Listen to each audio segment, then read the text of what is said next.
The Mitchells versus the Machines just dropped on Netflix. This was a Sony Pictures animated film that was supposed to go to theaters and was originally titled Connected, but then they changed the title to Mitchells versus the Machines. Now it's on Netflix. It dropped today.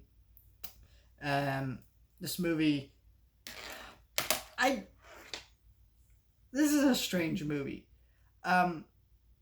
I would say, let's get this out of the way. This movie is very predictable. Like, you know where it's going. This is a movie about the machine uprising while a family road trip. So imagine the Disney movie College Road Trip, and then you put like the apocalypse during that movie. That's what this movie is. There you go, best review ever. No, no. No one else is gonna make their review, their comparison in a review to Disney's College Road Trip, but me. But hey, I did it. Yeah, but yeah, like I said, this movie's very predictable. You know where it's gonna go, but I think that's not really the purpose of this movie. The purpose of this movie is just watching fun characters. The family of the Mitchells is a dysfunctional family. It's also like kind of watching them grow as a family, and it's fun through this apocalypse.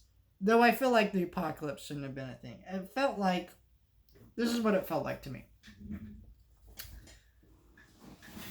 Someone wanted to write a story about a dysfunctional family coming back together before their daughter goes off to college. And instead of doing that, they said, no, that's too generic. We've done that too many times. So let's do another generic thing on top of that and put them together. So the apocalypse feels like very thrown onto this movie.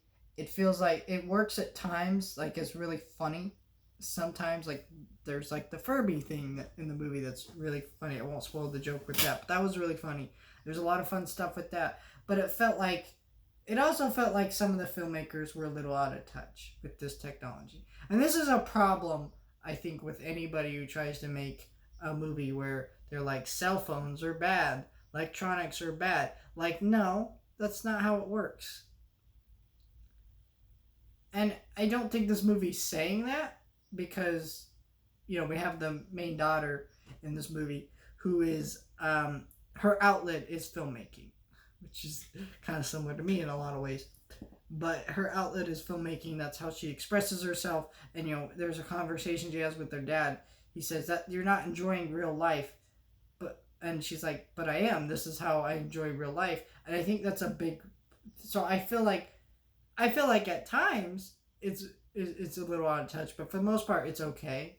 I think it does a good job at delivering the message. I just felt like the message was a little heavy-handed with and it felt like, again, it felt like two movies combined together that don't really need to be together.